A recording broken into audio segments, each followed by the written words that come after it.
My name is David. And my name is Jason. And this is Discern Realities, a Dungeon World podcast.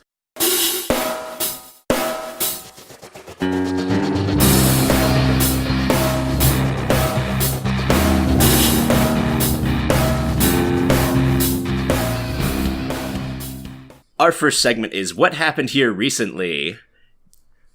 Well, this is episode 50. This is episode 50. Yay, a milestone. It's exciting, right? Yeah, I mean, we've been doing this for a while now, but it doesn't seem like 50 episodes.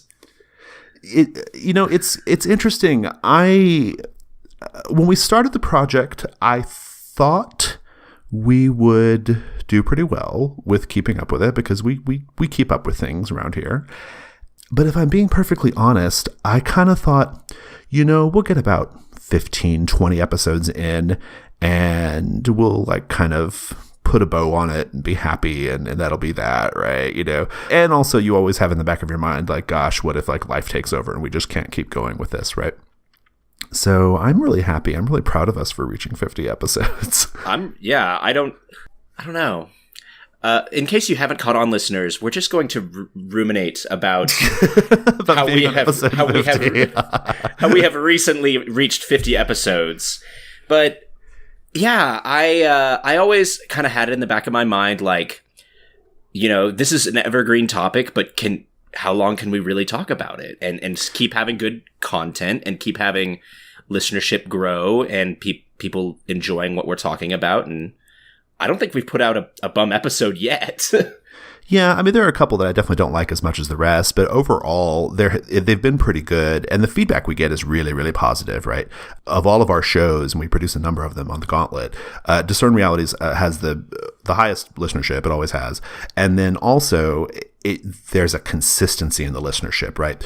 People listen they start at number 1 and they finish them, right? They don't jump around, and so I think that speaks well to how much we've done with it, Yeah, and some listeners out there just started one and go through all 49 and soon to be 50 episodes in 2 weeks. In 2 weeks, I know. I'm always people tell me that all the time, and I'm like, oh my gosh, tell me what was in them because I don't remember.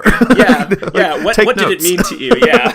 Yeah. Please take notes. Well, this has been so much fun, David. I've really enjoyed. I'm excited. I'm thrilled that we're at 50 episodes. We should probably talk about something. I think one of the things that's helped us be successful here is format. I think format was a big, big part of Discern Reality's success as an ongoing podcast proposition, right? I think if we were just going to have a topic every week and kind of discourse on it or whatever, or that's not the right word, but, just hold forth on it for a little bit every week, I think it would probably get a little lost in the weeds, and I think we get tired of it, and I think we'd have a hard time sharpening our thinking every episode. I think the format has helped tremendously. Thoughts? Yes, 100% agree. I recently was on a guest on the Too Simple Psych podcast, and they asked, what did you do to be successful in Discern Realities? And I said the same thing. It's the formatting is king. Yeah. Not every podcast molds itself well to a really good form layout that has segments, but this one really, really does. Well, I like a lean, mean production, right? I don't like to, except for this particular segment we're doing right now, I don't like to just ramble on and talk, right? I like to just get straight to it, and so format helps. And you can see that in our other shows. I mean, Plus One Forward, which is Rich Rogers' show, I developed the format of that with him, and we, that was one of the things we were thinking about. We looked at Discern Realities, and we were like, what was successful in Discern Realities? What lessons have we learned from that show that we can import into Plus One Forward? And the same thing with our new show too, Fear of a Black Dragon, which we're going to talk about next segment. Those lessons, Discern Realities, was very instructive for us as a podcast network, about what you can get done with a proper format. Kind of big picture, just kind of Dungeon World big picture. Hitting this milestone of 50 episodes is making me think a lot about Dungeon World as a game and Dungeon World's connection to us as players, to the community, and to the show, obviously. I still remember the first session of Dungeon World I ran, like I still remember it. And that was many, many hundreds of sessions ago. Right. I remember it was a fight. The very first thing we did was a fight with goblins, and I still remember that. And I remember how much everyone loved it. Like the combat was like unlike anything they'd ever done before. The way the spotlight flowed around the table, the fact there was no initiative, the way we translated what they were doing in the fiction to the mechanics, like all that stuff, all of us, myself included, like we had little light bulbs going off in that first session, and we just built it out from there. This would have been like spring 2013, I think, was when we had the first, when I first started running DW. And the Gauntlet was nascent at that time. I mean, we were just a small group of people in Houston at that time. But because of Dungeon World, we have grown our community. So much of it is owed to this game. I mean, I could do sessions of Dungeon World, and then from Dungeon World, I could say, hey guys, let's try this other game, that's really similar to Dungeon World. It has the same kind of like core mechanic, but it's a different theme. Or, hey guys, we've been getting into like this narration stuff. Let's try this story game.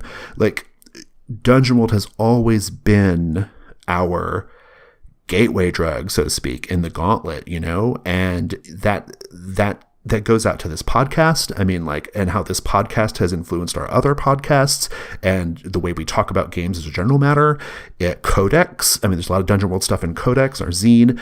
And as far as Gauntlet Hangouts goes, we can put Dungeon World on the calendar and those games fill. They fill right away, but also the other games fill, like there's a halo effect that comes with this game.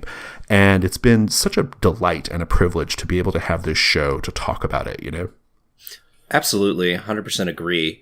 I never knew that one day I'd be making a podcast. We were just a little community in Houston, and it was the first time I'd played kind of a story game, more so style game, something with that's more rules light than traditional games. And it just blew my mind. You were running that game. It was at your house. And I think I was playing the Priest playbook. And I vaguely remember this. Yeah. and I was worshiping something that was like very like difficult from like a nailing it down standpoint, and you just kept like trying to like roll with it, but at the same time it was like, I don't know if this is actually working. Well, I seem to recall, I don't have a memory of that specific session. I remember the first session. I remember the thing I just did a few hours ago, and basically nothing else in the middle. I mean,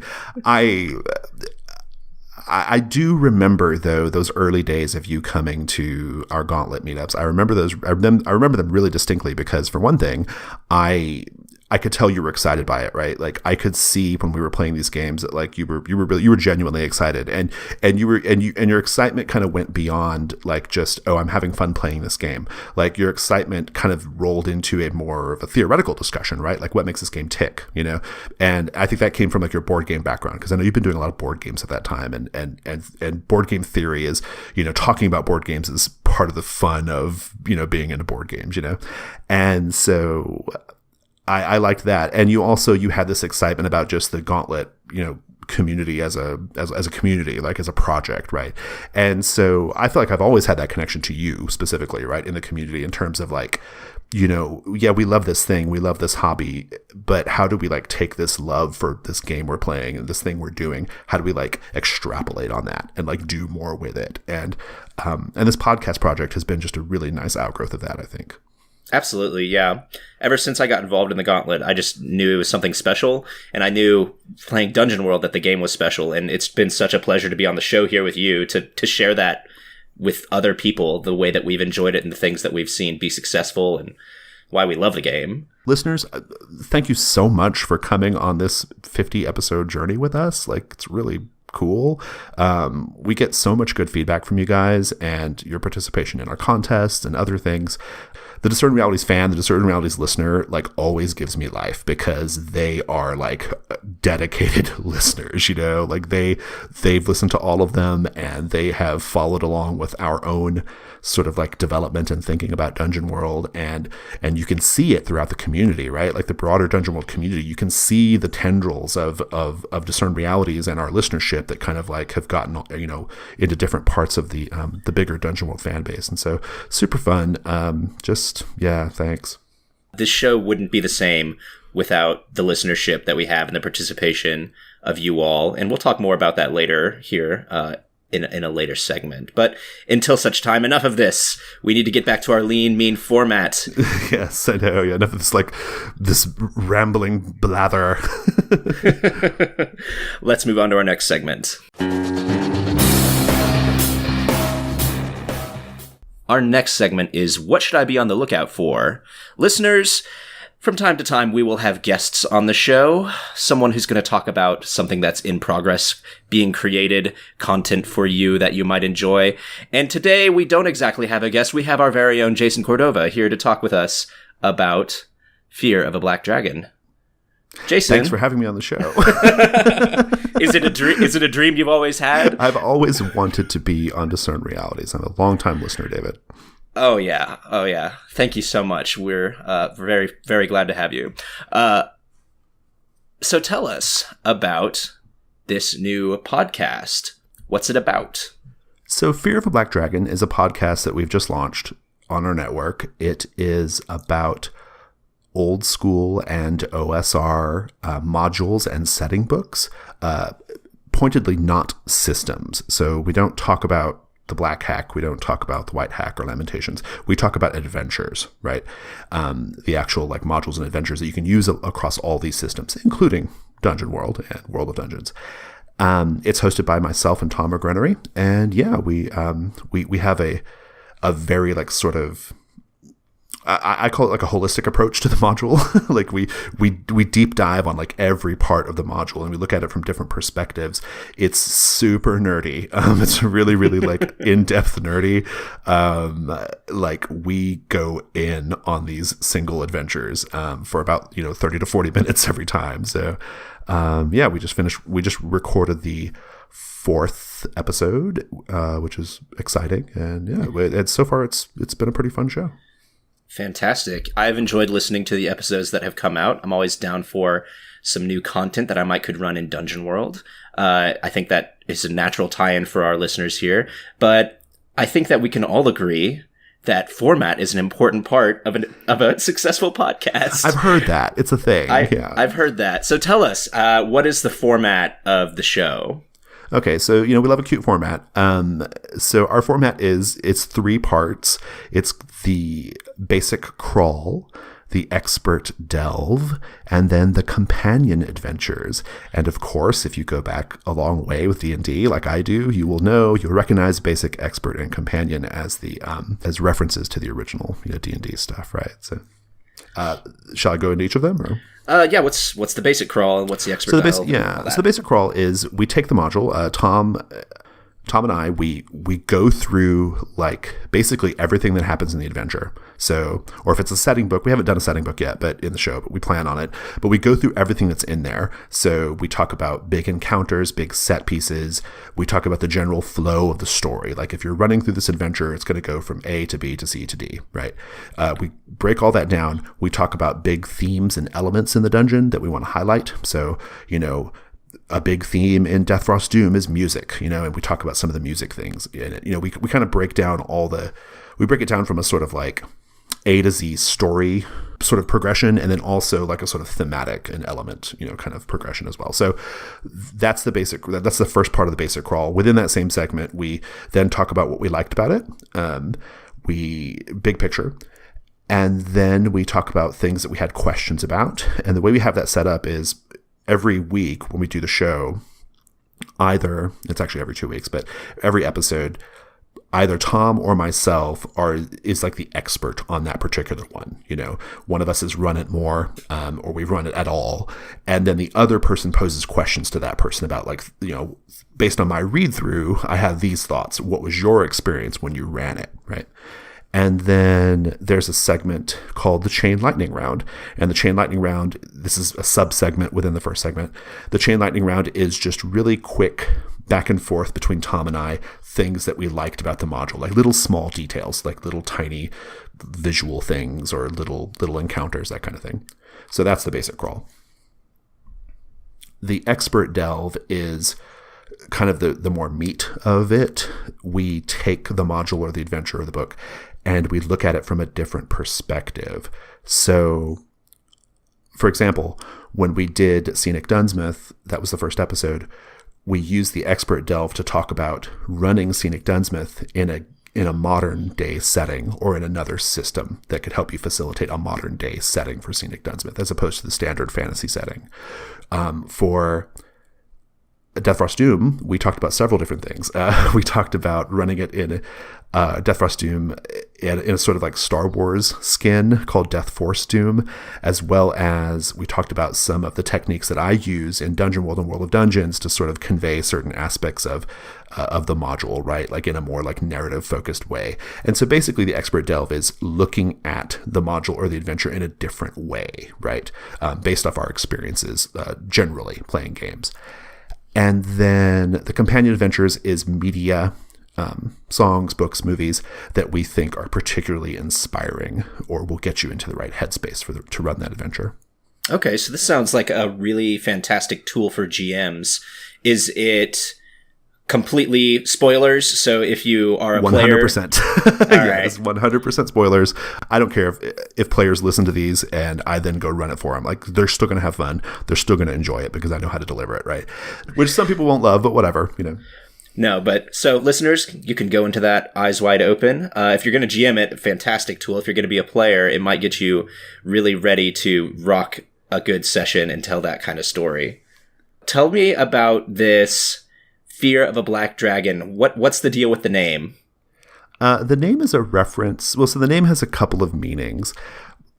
The name is a play off of the rap album by Public Enemy called Fear of a Black Planet. And we did that for a reason, because the OSR is typically like associated with heavy metal music. And so we were like, hey, let's have some fun with this and have a little like hip hop connection instead of the standard heavy metal connection.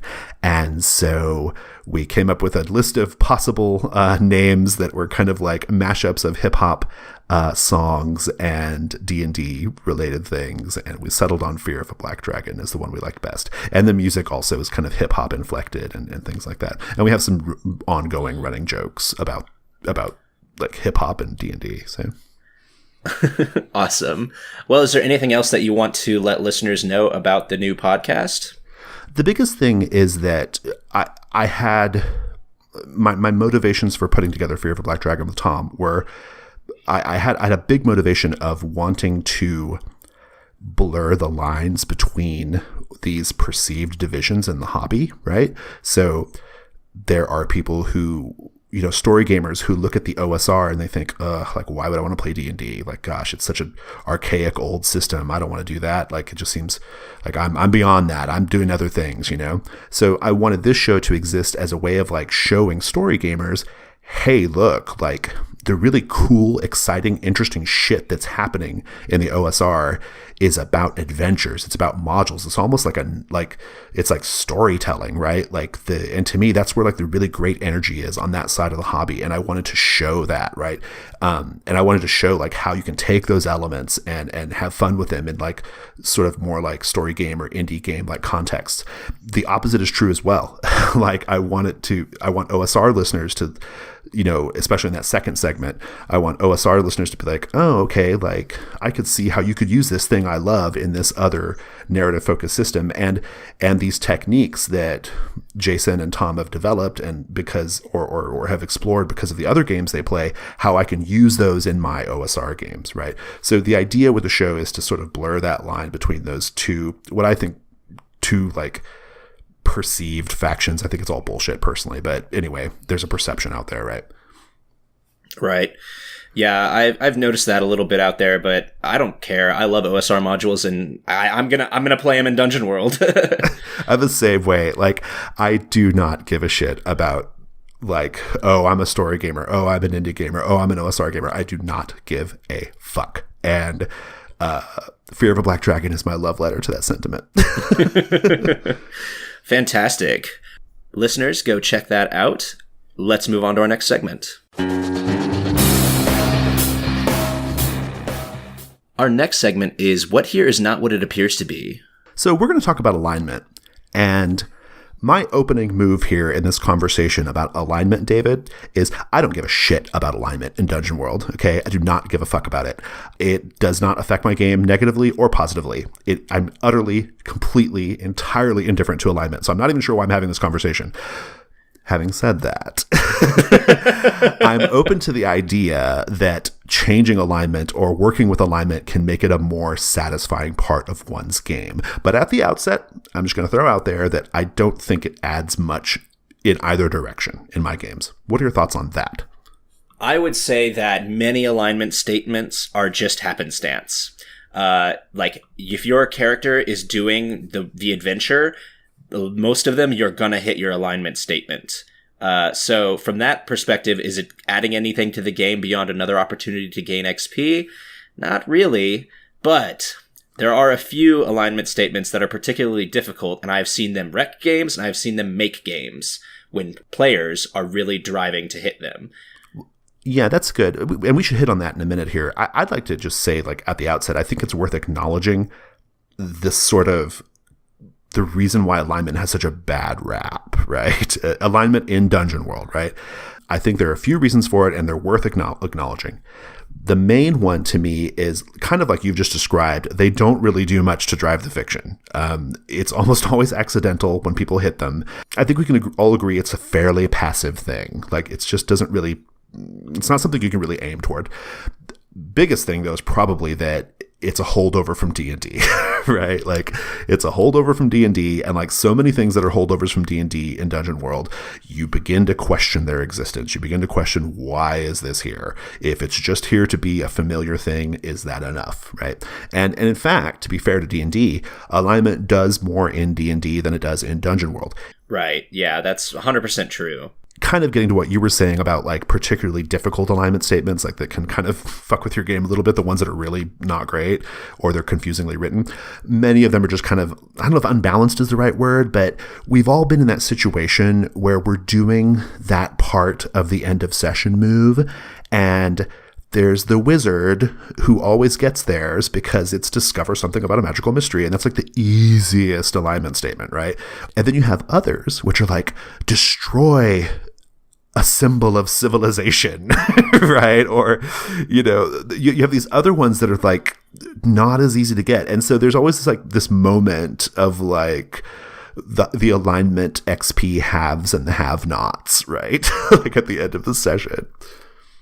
Right, so I think you read off the two that I think are some of the harder ones. Another one maybe worth mentioning is the freeing someone from physical or like literal or metaphorical bonds or whatever that one. Right, yeah.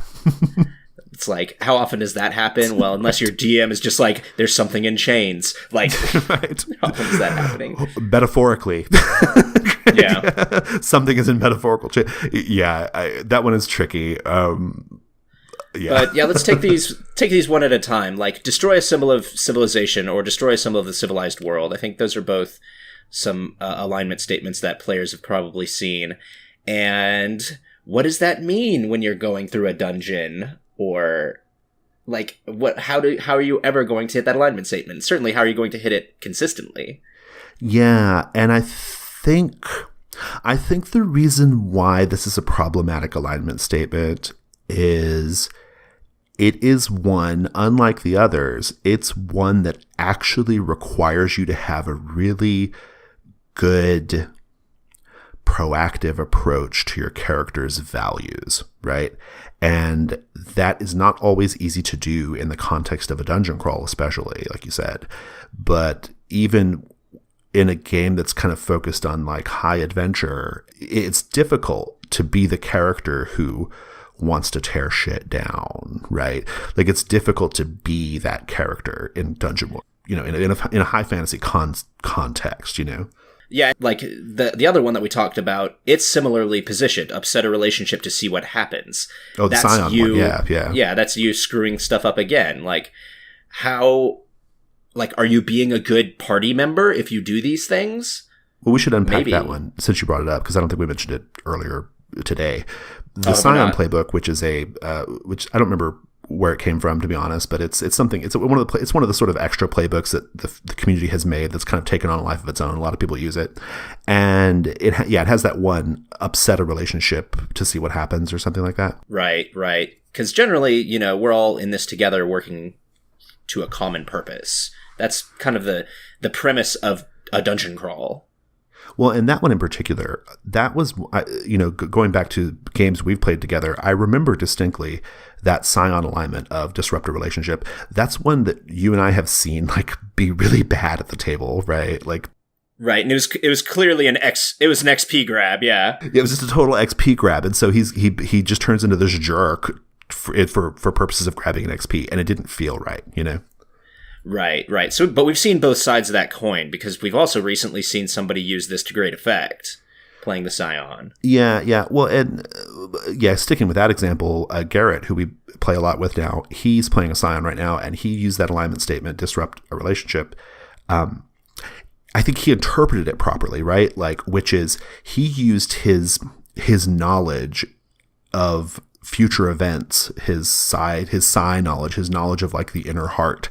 He used that, like the way he used it was he put that information out there, and that caused conflict. It wasn't him doing the conflict. It wasn't him like actively trying to disrupt things. It was him like, you know, it was the classic like, oh, I talked to the Cyclops. The Cyclops knows how they're going to die, right? And so therefore the Cyclops is this tormented creature because they know the future, right? It was that kind of approach to like the class and the alignment, but it was a really subtle thing and a difficult thing. And I don't think that one sentence in the alignment statement really conveys what they're going for there, you know? I agree. I don't think that the intention was that you necessarily are upsetting inter-party dynamics relationships, but that you might be, but you should do it in such a way that it still is serving your party. Yeah. Well, so it sounds like what we're saying with some of these alignment statements is they are just not well explained, or they're not written in a way that's easy to get at what the author of that alignment statement wanted you to do, right? And that kind of begs the question of like, well, then what is the purpose of these alignment statements? What are they trying to accomplish in play? And the reason why I say we could just ditch them is because no other Powered by the Apocalypse game has an analog for alignment, okay? There's nothing like that. This is a total holdover from D&D.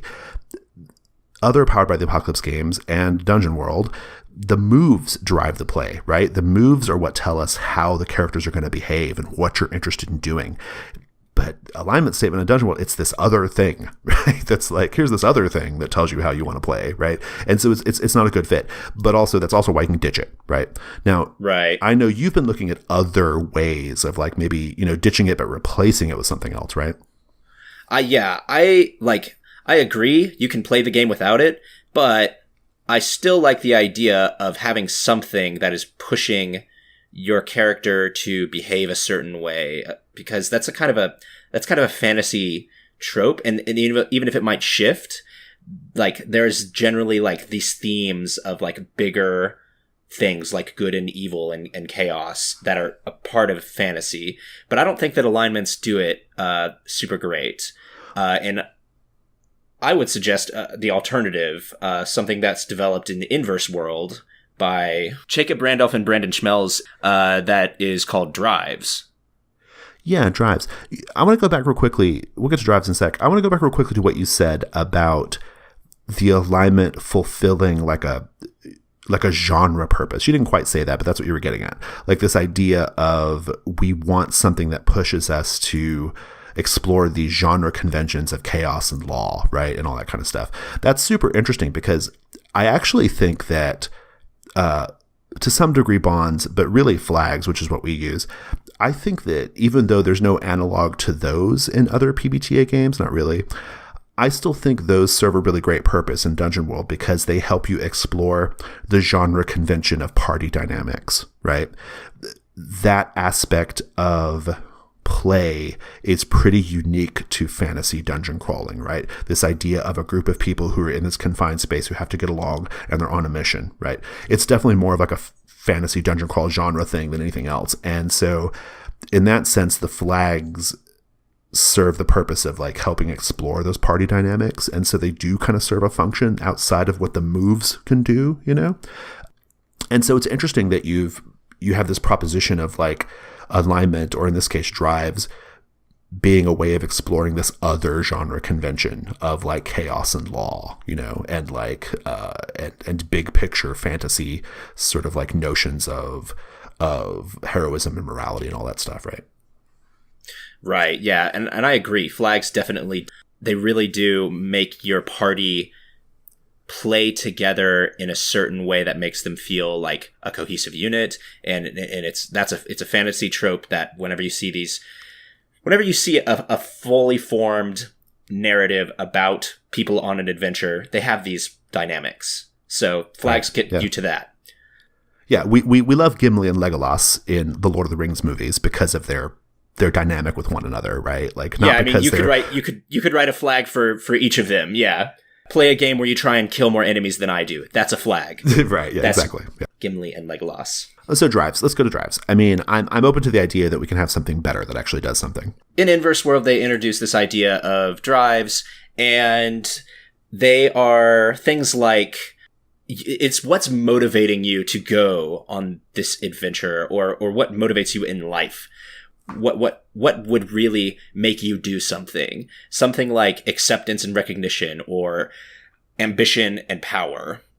And they have little statements, and just like the alignment statement, you fulfill the statement by doing what it says, and at the end of session you get an XP. They work the same way. But they're things that are, I think, more to push you towards these kinds of genre things that are less specific than the alignment statements. Because the alignment statements are very specific. They're very specific, but attached to really abstract ideas. Right. Which is what makes them obnoxious, right? Like, no one is just good, right? Like, no one is just chaotic, right?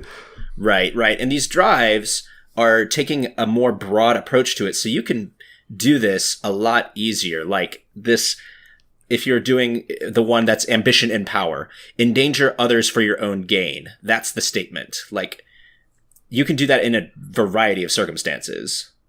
Yeah, that's true. I can see that. I mean, there are definitely some of the alignments in the core books and otherwise that are a bit too specific, right? That kind of goes to that problem we talked about earlier. Like, some are really, really easy, you know, and you can like just do it by accident, and others are like, you have to be super proactive and super particular about it, about getting them done. I'm thinking the barbarian one is a great example. Again, just another example to throw out, this idea of eschew a convention of the civilized world. Like, if you're in the middle of the fucking dungeon, that's hard to do, you know.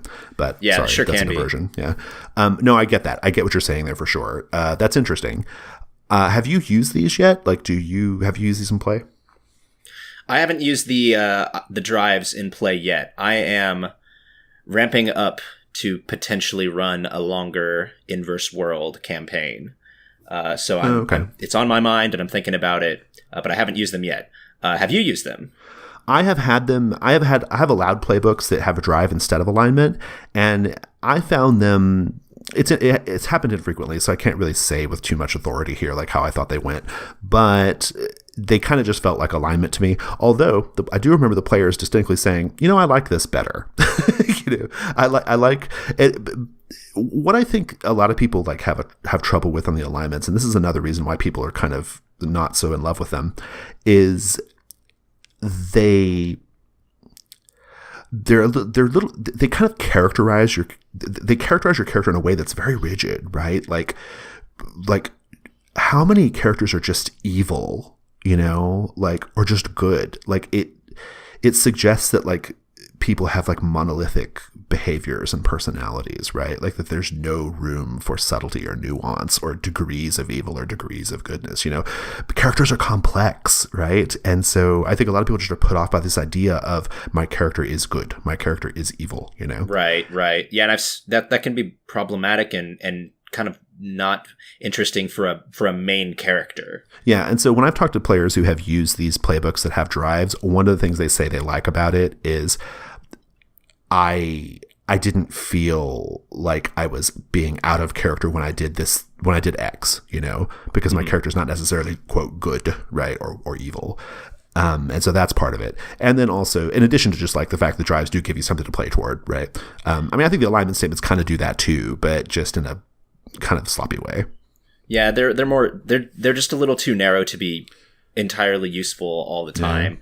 But as a general proposition, I think Inverse World does a great job of setting the stage for drives and giving really good examples of them. But as a general proposition, I think that you could treat drives a lot like flags. And here's what I'm thinking. Okay. You think of flags as, this is how I want the other players to treat me. This is, please treat me like this. That's the idea behind flags. You get XP if you treat me like this. You write your drive to be the opposite kind of effect of, this is how I will act. Yeah. In that sense, it's a lot like beliefs in Burning Wheel. No, that's super interesting. I like that. This idea of like, do you think there could be like more than one? Because like we usually have like 2 or 3 flags, right? Like, do you think you could? I could see a situation where you have like 2 or 3 drives too. Like, why not? Absolutely. There's no reason to say that you can't. These are just statements about your character going outward instead of you writing flags for other people to face inward towards you. And you might not do it session 1, but you might do it session 2 or session 3. After you've fleshed out and seen your character in play. You'd be like, you know what?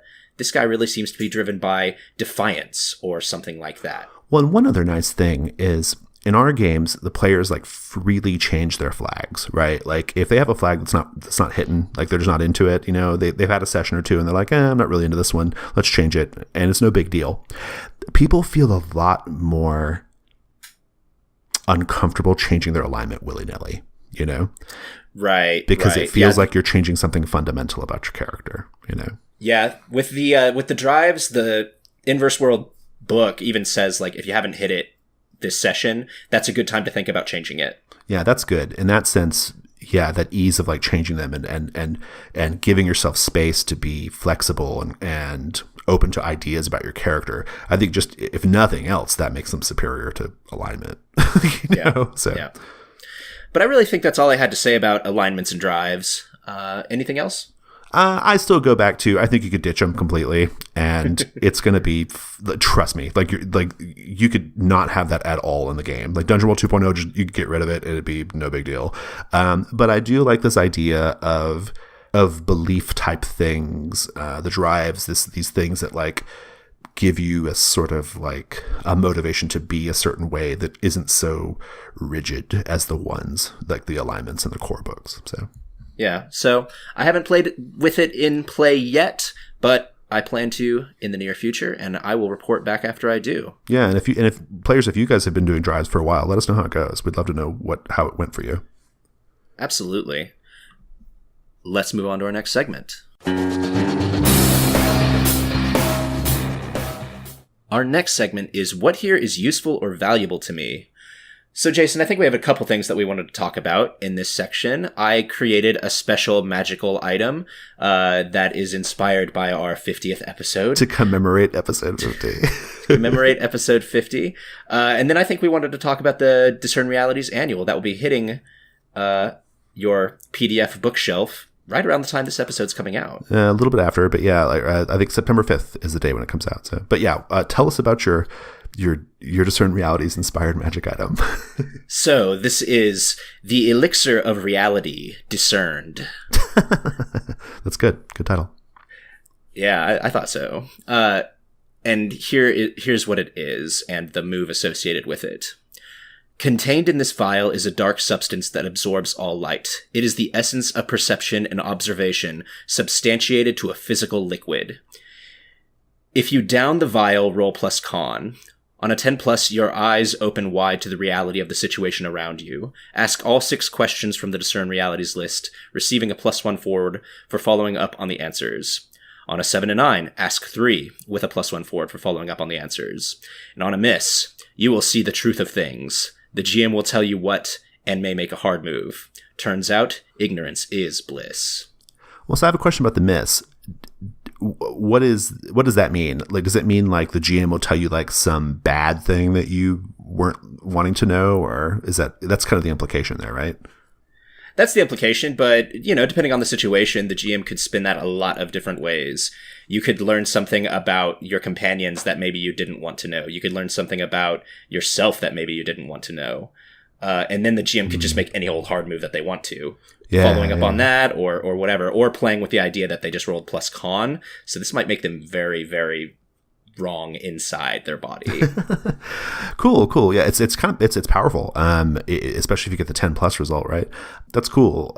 I'm reading it now. I've been thinking about it ever since you put the note in here, and I think what I would do if I had a move, if I were going to make a potion inspired by Discern Realities, because that's what we're doing today, I would have it be you just roll Discern Realities like normal, but if you've taken the potion, you get to, in addition to asking one of the 6 questions, you also get to ask an additional question that you have full editorial control over, right? So I might ask, what here is not what it appears to be, and you say, there's somebody hiding in the corner or whatever, and then I get to have a follow-up immediately thereafter where I get to ask anything I want about that, I think that'd be fun, like learning about their inner motivations, like that person hiding around the corner or whatever, right? Just off the top of my head, that's my idea for Elixir of Reality Discerned. Cool. So yours is revealing hidden knowledge. Mine's like hidden. Like you'd get to ask like hidden knowledge, exactly. Kind of like it's either a mage or a wizard thing where you get to ask, like on spout lore, you get to know something deeper or whatever, right? Like, yeah. The Discerned Realities Annual has been a monster to put together. It's done, basically, and I'm excited about that. It's coming out September 5th. Listeners, this is what it is. The DR Annual is basically, it's a 39-page PDF that collects a bunch of the cool stuff from the first 40 episodes of Discern Realities. And so within that 39 pages, there are a number of custom procedures and techniques and hacks that we have discussed on the show, put in lovely typewritten PDF form. We have 15 standalone custom moves, 40 magic items, 8 compendium classes, an adventure starter by David called the Dreamer Palace, and 19 pieces of original art. 19 pieces of original art. It's beautiful. There's so much cool stuff in there. The material is stuff that we have done on this segment mostly of the show, like what here is useful or valuable to me, so like original magic items and things like that, but also stuff from the contests too. So we took select contest entries and we included those in the DR Annual. We went with contest winners and runners-up, as well as just entries that we thought were particularly well written and cool. So yeah. And to be clear, the Dreamer Palace has not been featured in the first 40 episodes. It may not have been featured at all at this point, but I thought that it would be a nice little surprise for people who are a fan of the show. Yeah, it's fun. It's a cool starter, and unique too. Like I don't think I've ever seen a starter like it. Like it's got like a lot of like interesting custom moves, custom procedures and interestingness going on. So yeah, it's unique. So that's going to be $2 on Patreon. So basically, listeners, you give us a $2 pledge on Patreon and you get the Discern Realities Annual. We were going to just make it free, but we ended up charging $2 for it because we ended up spending a lot of money on the art. So it would be nice to recoup a little bit of that. So that's the plan there. We have another option for you as well. That is the $6 option. Now, the $6 option includes the Discern Realities Annual, plus all of the Dungeon World features from the first 12 issues of our zine codex. That's going to be a lot, right? Yeah, it's 103 pages, the PDF is, or roughly 103 as I call. It has all the stuff we just talked about, plus tons of other magic items and shrines and starters and compendium classes and all kinds of stuff that's been featured in our zine codex. We just took out all the Dungeon World stuff and put it all together in one PDF for you. Yep. And that's going to have who knows how many pieces of art. It's huge. It's 103 pages. It's tons of stuff. It is the full Discern Realities podcast / codex Dungeon World experience. So if that means something to you, go give us $6 on Patreon. And you're going to get a lot more for your $6 too. So you know what? Yeah. It's a bargain. It's true. Bargain. Yeah, you get all the other benefits of being a $6 Patreon. So that's that. So we're happy to share this with you. It's exciting. Yeah. Well, that's all I had to say about that special little item that I made and the DR Annual. Anything else you wanted to add? No, I don't think so. Let's move on to our next segment. We'd like to extend our thanks to Slade Stoller and Scablands Press for sponsoring Discern Realities. Without that sponsorship, getting to episode 50 would have been more difficult. The Scablands Press sponsorship helps pay for our hosting fees and other production costs, as well as the contests we occasionally run on the show. If you enjoy Discern Realities, be sure to give Scablands Press a look. You can pick up their game The Indie Hack on DriveThruRPG, and keep your eyes open for their newest game, Dust, Fog, and Glowing Embers, which will be coming out soon. Additionally, Slade has made the core rules of the Indie Hack available on the Scablands Press website. Just go to scablandspress.com to check out the system reference document, which is a perfect tool for making your own games based off the Indie Hack. Scablands Press supports us, so you should support them. Thanks again to Slade and Scablands for sponsoring the show.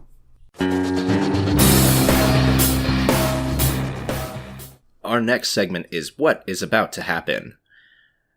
Listeners, last time we saw St. Evelyn and Venka reach the township of Felbit. They passed through a palisade that had very grim portents. It had people hanging outside of it, hanging from trees, hanging from the palisade. People who are maybe not quite dead, maybe are dead, old people. People who have been nibbled on by something. And we will come back to the scene of St. Evelyn and Venka as they are approaching a large gathering of people in the middle of this town. And the people they're being very loud. It looks like they are all focused on something that's in the middle of them, but it's kind of a thick crowd and it's hard to see exactly what they're all so excited about. St. Evelyn, what do you do? I think I'm not going to just walk straight up into it. I may ask Venka what's going on if there's an opportunity to do that. But otherwise, I'm going to just kind of carefully circle around and just keep my eyes on the people, try to see what they're focused on, try to see if there's anything around that is not what it appears to be or is dangerous or whatever, right? Like I'm just keeping an eye out, carefully studying the situation. Sounds like Discern Realities. I got an 8. One question. Who's really in control here? That's a good question. Near the edge of this gathering is someone who is not dressed as shabbily as everyone else in the crowd. It is a middle-aged man who has still gaunt flesh. He still looks like he's hungry, as most people do here, but maybe not quite as hungry as everyone else.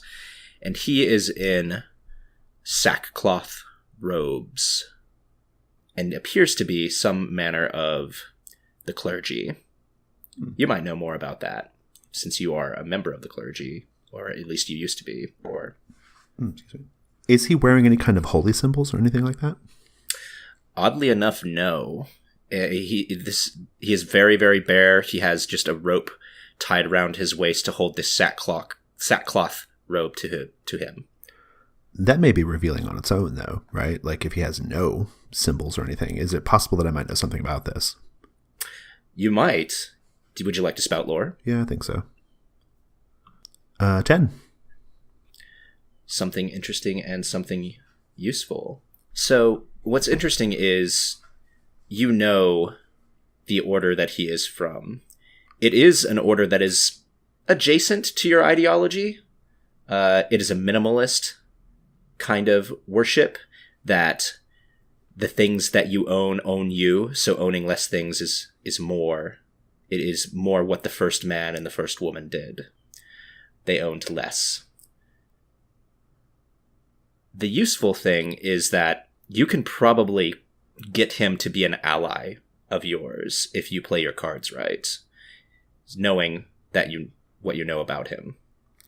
So, as a follow-up to all this, is he the center of what's going on here, or is there something else everybody's focused on? No, he's on the outskirts looking in, and he has his arms behind his back, and it looks as though he's looking on with approval. I will move closer to the circle. I've discovered in my travels that groups of hungry people gathered up together don't usually get up to wholesome things. And so I move closer to the circle of people just to see what they're looking at. And inside you can see this mob has gathered around a crude cage. And this cage is made of broken glass melted onto wire. And inside the cage, you can see someone or something. It's very torn up. Looks like they just forced it through the wire into this cage. And you're not even sure if it's human. If no one objects to my presence, I'll kind of push my way through the crowd a little bit, not in an aggressive way. I'll just kind of like wade through the crowd a little bit and try to get a better look at what's in that cage. Like, what am I looking at right now? Venka will grab your hand and is like, "What are you doing?" I'm just very curious what these people are getting up to. What is this? Is this some sort of local rite or tradition? What is that creature in that device? And I'll kind of step away a little bit. I think you better explain something to me, Venka. What's going on here? It looks like they captured one of them. One of what? It's one of the enemies. A soldier from an opposing force? And she looks at you very confused, and then her eyes kind of open wide, and she's like, You're not from around here, are you? I am not. Please tell me the nature of this enemy, Venka. They're some manner of creature. They're not human. We don't know what they are exactly, but they're just incredibly savage and incredibly resilient. I don't know how they managed to capture one.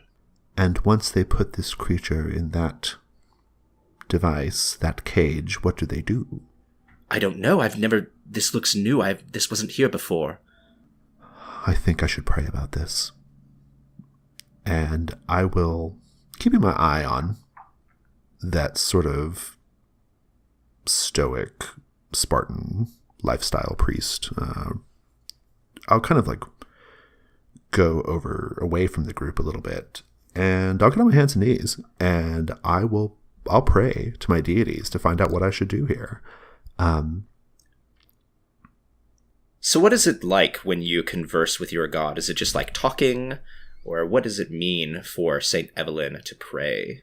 When I pray to the first man and the first woman, I do so through my particular philosophy, my sort of manner of reaching into the divine. I believe in release. I believe in saints who have freed people from slavery, freed people from the bonds of a painful life, that sort of thing. And so as I get on my knees, I think I always have one of my fingers tightly wound with a wire, like a really, really tight wire, like so tight that it like makes my finger numb, right? And the act of praying, I slowly undo that wire and feel the blood rushing back into my finger.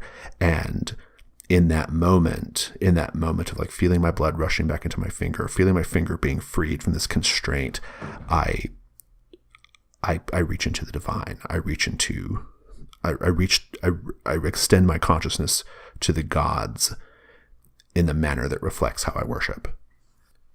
Maybe it is divine, maybe it was just a coincidence, but just as you are loosening this wire, your hand, it slips and you cut your finger a little bit.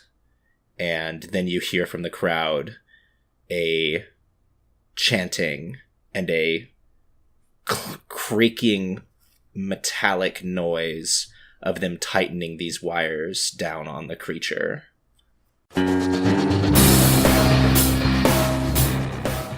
That just leaves one final question. Who's really in control here?